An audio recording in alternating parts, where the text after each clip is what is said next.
Hi, my name is Rebecca Leroy. I am 22 years old and I am an ex-Mormon. So I left the church. I sent my letter to Salt Lake in December of 2014, and then got baptized the following Easter in 2015. And I stopped going to church during the summer before. So I don't think my friends and family really understood why I left, and even more so why I became Catholic, because that's kind of a huge slap in the face to the Mormon church. So I just wanted to kind of explain myself. I think there's like a misconception that Mark, who is currently my husband, we got married last November, he was also a member and he also left, and we both got baptized together. And so I think a lot of Mormons think that he pulled me away, and I wanted to defend him and clarify that it's not quite the case. I had already kind of been questioning the church well before we began dating. In fact, the first time I remember being like, I don't know if I believe this or not, was in middle school. But basically, starting middle school, I remember sitting with a group of these kids, and we were just kind of breaking the ice and talking about stuff. And they were talking about like what religion they were. And, one was Baptist, one was Presbyterian or whatever. And, eventually it was my turn to tell them what I was. And I was like, oh, I'm Mormon.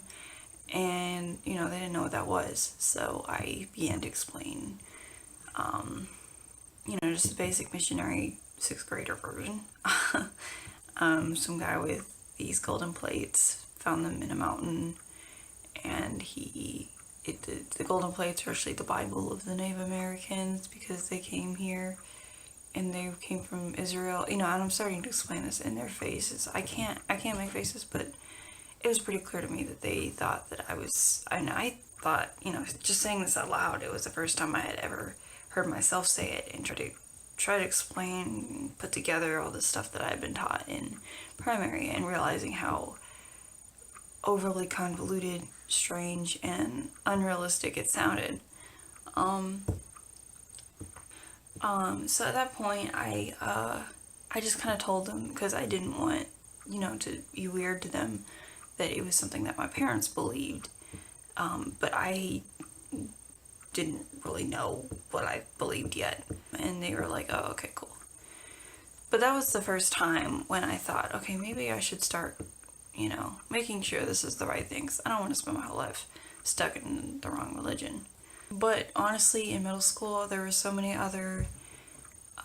more drama and other things going on that my religion was not my priority. So, and at that point, I didn't know as much about Mormonism as I do now. The number one reason why I left is I came to find out about all this stuff that they just don't teach you in seminary. And then there were some things that they did teach me in seminary. So I was in history class, and this is when this all really started. And I was actually really curious, like, okay, what's the historical version of Mormonism? Because I want to know how off they are. So I decided not to tell anyone I was Mormon in that class, because I didn't know what they would think of me. I never put it into context, and it was the 2nd Great Awakening, so it was this time of religious fervor. It was all these religions where there was like a self-proclaimed prophet. I remember sitting there, and he just kind of gave the basic spiel, and it sounded crazy. It kind of gave me that flashback of being in 6th grade and trying to explain, well, there was this guy with golden plates that thought that the Native Americans were visited by Jesus, and that alone for me was like, I don't know. I mean, it's just the basic thing of Mormonism, and I still didn't really believe it. Somehow we kind of got off topic, and we started to talk about how Islam came to be formed. And there's this prophet named Muhammad that was getting these revelations from God, and he was telling people to read the Quran, and if they didn't believe it, to pray about it. Yeah, to read the Quran and to pray about it. And if they got a good feeling about how it was true, then they should become Muslim. I also learned in that particular history class that Mormons had the nickname American Islam, because he was so similar to the Prophet Muhammad, the polygamy included.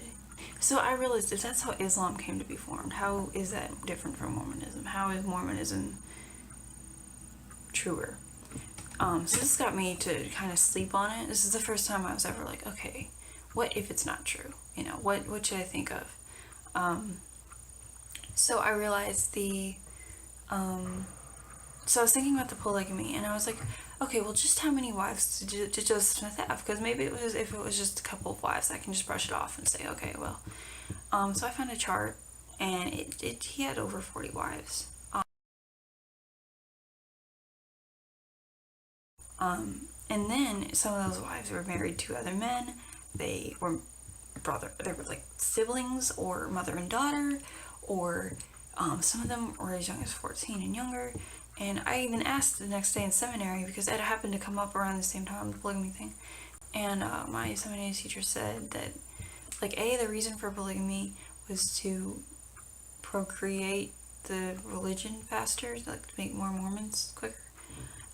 She made it sound cooler than it was, but something like that.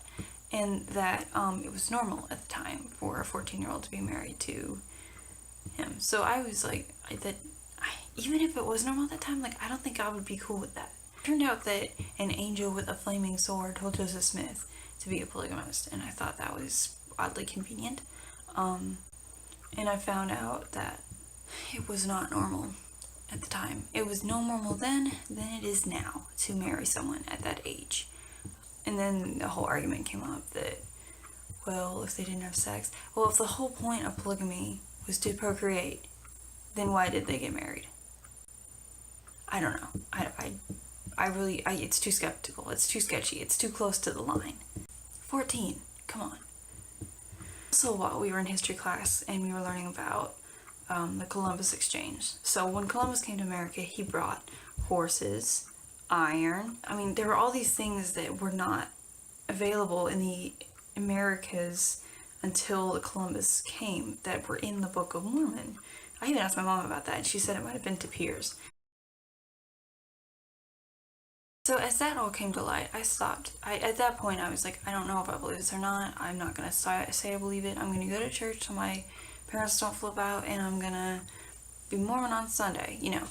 And I didn't know what to believe. I had another friend who was going to like a non-denominational Christian church, and I would go to Mormon church in the morning, and then basically a Christian rock concert every night. I mean, it was fun, you know, it was nice, and it was a great contrast to the Mormon church, but it wasn't home. Although it was really fun, and I'd probably still go to it now, even as a Catholic, because it was just fun. It was like food devotional and a concert, you know. But the problem I had with it, and it was designed for teens, the one I'd gone to anyway. But what there could I not do at home? I mean, we sing, we dance, we eat food. And the same kind of question came up, you know, well, I can read the Bible at home, I can worship at home, why do I have to go to church? What? You know, but it makes sense to me to go to church, so there was some kind of disconnect there. So I couldn't transition into that completely because I felt stuck. And I didn't know how to leave the Mormon church. You know, you can't just stop going. You stop going a couple days and everyone's like, where are you? Where have you been? Blah, blah, blah. So I kind of kept going for that reason. So all this happened before Mark. First, Mark went to this trip down in Nauvoo, and he came to find a bunch of stuff down there, and it kind of opened a door. The RLD's church owns the property there, and they were leading the tour, and there's just a few things that kind of came up that Mark didn't know about. So when he went home, he suddenly became obsessed with researching Mormon history. And so now, this whole time, Mark is learning about the church, and me and him are sitting in the car. I remember we had just gone to this little Chinese place where we live, and we were talking about, it. I was like, you know, I found all this out, and he was like, wow, really? You want to know what I found? Because I didn't know that you were questioning the church, and now that I know, because he was scared to tell me that he was questioning the church because he thought I would leave him, which ended up being kind of the opposite, that it brought us closer together because, you know, we had something in common. We both weren't sure about this church that we were raised in. He tells me about the CES letter that he found, and it was very different from anti-Mormon literature because basically what happened is this guy had a number of the questions that me and Mark had kind of had. This guy basically compiled a list of these questions that he had, a very, very long, full, comprehensive list of things he noticed and pointed out that just seemed to, the dots I said I was having trouble connecting? He found all the dots and asked a CES director if he had an answer. And of course he never got a response. And so he posted online and said, hey, does anyone else have an answer? And instead, he got excommunicated for trying to get people to leave the church. That wasn't his goal. It's just kind of the symptom of all these questions that people have for the church. So I recommend reading this letter if you have questions about the church, and they answer them for you, believe me. At the end of reading this letter, that was it. Like, that's all it took for me. I was like, I can't support this church anymore. This is ridiculous. I was having a little trouble, not only, I guess, coming out to my parents about not being Mormon, and coming out to the rest of the church. I wasn't sure where to go once I left, and so until I really knew, I just kind of didn't tell anyone that I was questioning the church. It was mostly him. Like, it was easier for me to tell my parents about it, but for him, he was supposed to go on a mission, and I was supposedly keeping him from going on a mission. We were both supposed to get married in the temple, since we were, so interested in each other. He had gone to like a homeschool at Leona Academy through the church. He was a seminary graduate. He was the last person that was supposed to leave the church. And I mean, his parents even had a sort of intervention at some point where they were trying to get him to go on a mission. And then when he said he was not going, they were trying to get me to go on one. But Mark and I decided to work together to find a new church to begin to be interested in. We knew we wanted to be Christian, especially because we came to find that the Mormon church wasn't. But we didn't know where to begin. And so this kind of goes back to when I was having trouble with that Protestant church that I had gone to, because I was like, what's the point of going to church if I can just worship at home? And that's kind of what I came to do. And I did that for a while, but it just wasn't fulfilling. I still felt like there was something missing. It felt pointless. So we realized that we would need to find a new church to go to, and Mark agreed. I think we need to look more at how a church came to be formed, because that's the trouble we had with Mormonism, was how it was formed. So, I ended up on Wikipedia. So we kind of explored, and he found, and he just wanted to go because it seemed interesting, and it was, Armenian church, and it was just so new to me, and it wasn't even in English, but it was pretty close to, it was a regular mass basically, and I felt this overwhelming sense of like, I need to be reverent, like I need to follow the traditions, I need to make sure, and they were doing things that I didn't know of. They were making the sign of the cross and genuflecting, and it was beautiful. It was just, I'd never seen one before, and I didn't know how to take it in, and then even more so because I didn't know what they were saying. A very nice group of people. There was a language barrier, but even with that, I could still tell that everyone had this overwhelming sense of honor and reverence towards something in there, and I didn't know what it was, but I would come to learn that they believe in something called the real presence, and the Armenians are similar to the Catholics in that, and what that means is that the Eucharist, the bread and the wine, they believe that Jesus is transfigured whenever the bread and wine are blessed, that it becomes his flesh and blood, as he stated in the New Testament. And it seems like that sacrament was really important. I liked how they had that, so I that was like I guess a criteria that I came to decide that I needed to have the sacrament there, otherwise what's the point of going? And then I said, well, if it's symbolic though, at this time I didn't know about the real presence. So I said, well, if it's symbolic though, what's the point? Like, I can remember without the bread. What's the point if it's just to remember? So Mark went home and he was looking up stuff about, I think he ended up on some forum and he was just talking about like, what's the point of going to church without the sacrament, or it's symbolic or whatever. And then he came to learn about the real presence online through that forum. And then I went online and I was interested in like church history, and how these churches came to be formed, because I was so distraught about how the Mormon church would be formed. I didn't want a church that wasn't formed properly, I guess, and I didn't know what properly meant, but the first thing was that the Catholic Church was the first church that was formed. It was born through Jesus' followers.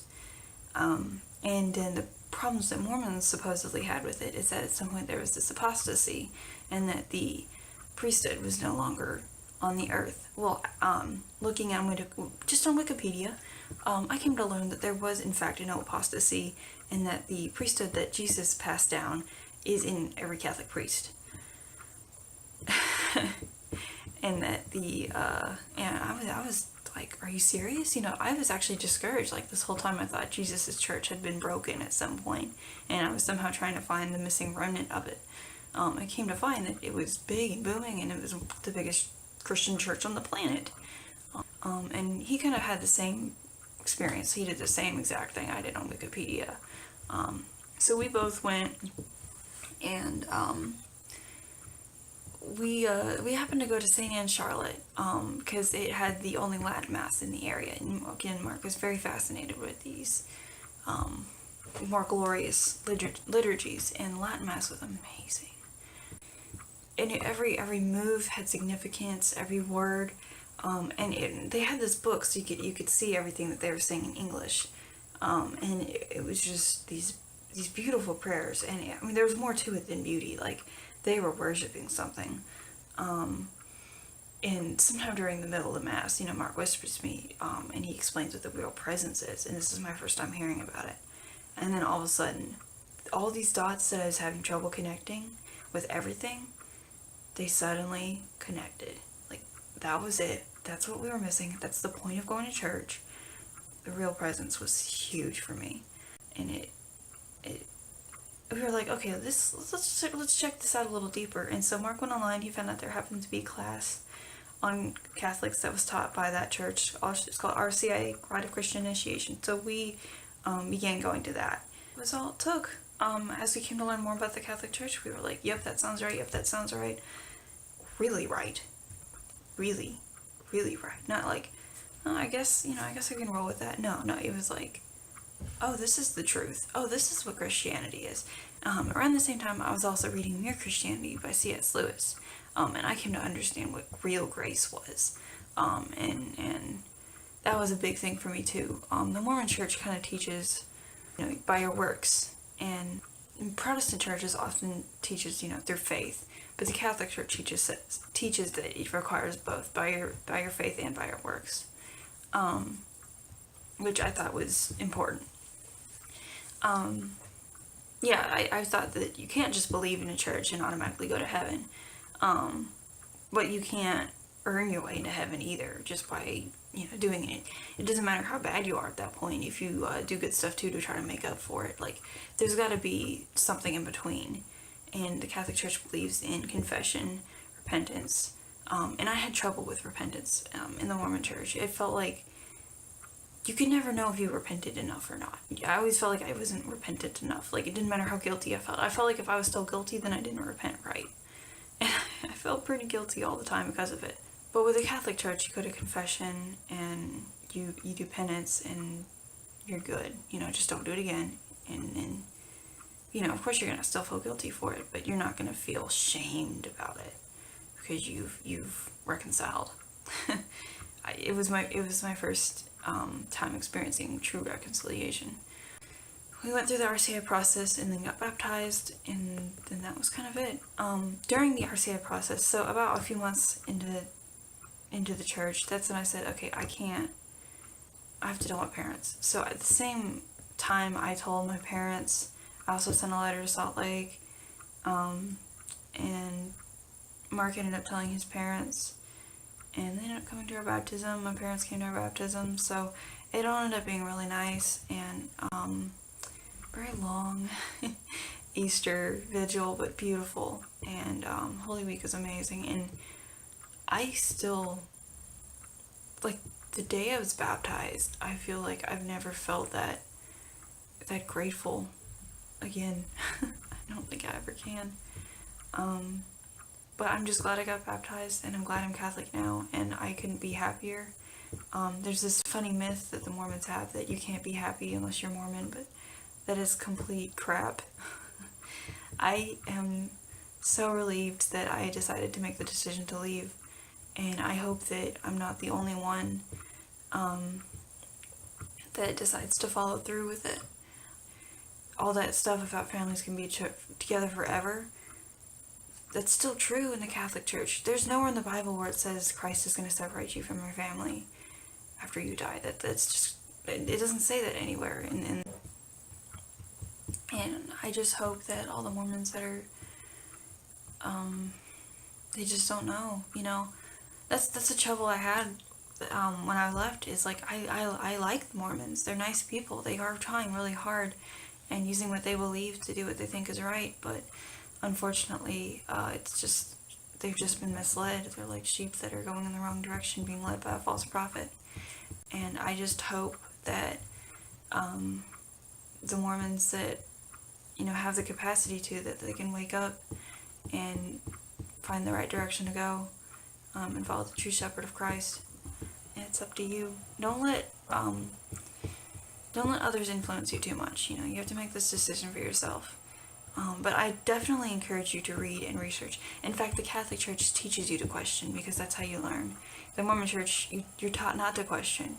You're taught not to ask. And it's crooked, and it's wrong, and it should be looked into. Question things. You know, that's okay to question things. You need to be able to learn things for yourself. I strongly encourage you to find out for yourself what you believe, whatever that may be. So with that, I will say, my name is Rebecca Leroy. I am 22 years old. I am an ex-Mormon, and I am now happily Catholic.